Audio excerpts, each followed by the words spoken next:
আর 3 সপ্তাহ পরেই বিধানসভা ভোট, কিন্তু এখনো শেষ হয়নি এসআইআর প্রক্রিয়া।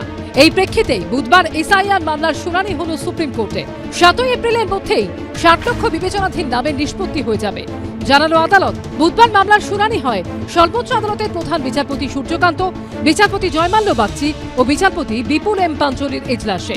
শুরুতেই প্রধান বিচারপতি জানান, কলকাতা হাইকোর্টের প্রধান বিচারপতি জানিয়েছেন 7 এপ্রিলের মধ্যেই 60 লক্ষ নামের নিষ্পত্তি হয়ে যাবে। তিনি বলেন, হাইকোর্ট থেকে জানানো হয়েছে প্রায় 47,30,000 নামের নিষ্পত্তি হয়ে গিয়েছে। প্রতিদিন পৌনে 2 লক্ষ থেকে 2 লক্ষ নামের নিষ্পত্তি হচ্ছে।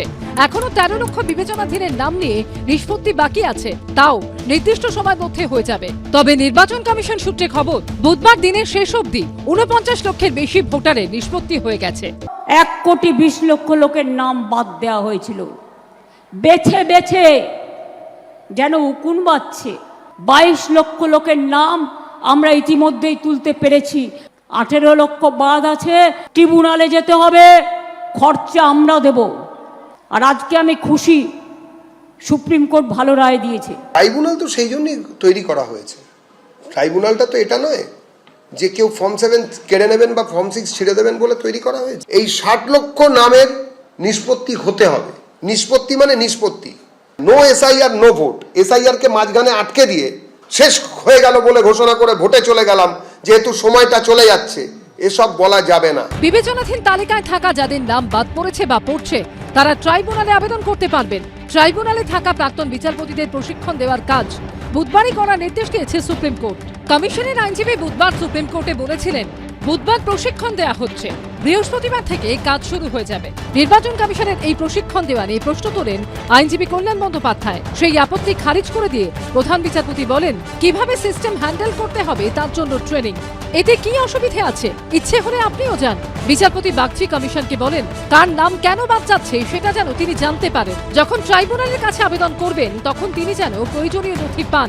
অনেক সময় হয়েছে তো যে ডকুমেন্টগুলো দিয়েছে, ওরা রসিদ দেয়নি, তো ডকুমেন্ট যে যা দেবে সেই ডকুমেন্টের অথেন্টিসিটি চেক আপ করে ট্রাইব্যুনাল ডিসাইড করবে তাদের ওন মেরিটে। এটা ট্রাইব্যুনাল ডিসাইড করবে এবং ট্রাইব্যুনাল যেটা ডিসাইড করবে সেটা ফাইনাল। যদিও নির্বাচন কমিশন সূত্রে খবর, বৃহস্পতিবার থেকে শুরু হচ্ছে না ট্রাইব্যুনাল। এই দিন এই নিয়ে কমিশনের সঙ্গে বৈঠকে বসেন অবসরপ্রাপ্ত বিচারপতিরা। এসওপি এবং পরিকাঠামো নিয়ে একাধিক প্রশ্নের উত্তর না মেলায় এই দিনের বৈঠক মুলতবি হয়ে যায়। ফের কবে বৈঠক হবে তা স্পষ্ট করেনি কমিশন।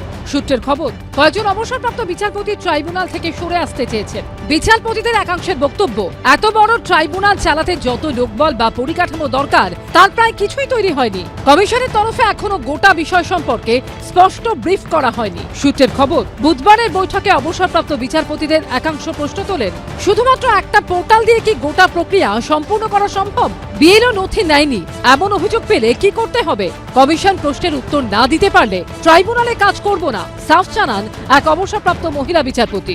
জোকা যেখানে ট্রাইব্যুনাল বসবে সেই জায়গায় এদিন ঘুরে দেখেন এবিপি আনন্দর প্রতিনিধি। জোকা থেকে সরাসরি এখানে আসতে চান, তাহলে জোকা থেকে এসে প্রথমে তিনি বাঁদিকে ইন্ডিয়ান ইনস্টিটিউট অফ ম্যানেজমেন্টের যে শিক্ষা প্রতিষ্ঠান রয়েছে সেই শিক্ষা প্রতিষ্ঠান তিনি পাবেন এবং সেখান থেকে প্রায় 1 কিলোমিটারের কিছুটা বেশি দূরত্ব অতিক্রম করলে তারপরেই কিন্তু এই যে অফিস রয়েছে বা দপ্তর রয়েছে বা যেখানে এই ট্রাইব্যুনাল প্রতিষ্ঠিত হবে সেটা কিন্তু এখানে অবস্থিত।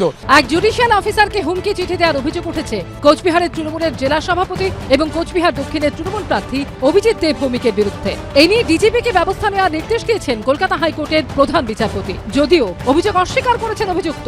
এই প্রেক্ষাপটে বুধবার সুপ্রিম কোর্টের বিচারপতি জয়মাল্য বাগচি কল্যাণ বন্দ্যোপাধ্যায়কে বলেন, আপনি আছেন, অ্যাডভোকেট জেনারেল আছেন, কিছু বলার থাকলে আপনারা প্রধান বিচারপতিকে জানান। এই দিনের শুনানিতে বিপুল পরিমাণ ফর্ম 6 জমা পড়া নিয়েও প্রশ্ন তোলেন কল্যাণ বন্দ্যোপাধ্যায়। তিনি বলেন, কমিশনের অফিসে বান্ডিল বান্ডিল ফর্ম 6 জমা পড়ছে, ফুটেজ দেখাতে পারি। একজন ব্যক্তি 30,000 ফর্ম 6 জমা করে চলে যাচ্ছেন। প্রধান বিচারপতি বলেন, ফর্ম 6 নিয়ে আপত্তি থাকলে উপযুক্ত কর্তৃপক্ষের কাছে আবেদন করুন। মামলার পরবর্তী শুনানি হবে 6 এপ্রিল। বিজেন্দ্র সিংহ, সৌভিক মজুমদার ও শিবাশিস মৌলিকের রিপোর্ট, এবিপি আনন্দ। এবিপি আনন্দ, এগিয়ে থাকে, এগিয়ে রাখে।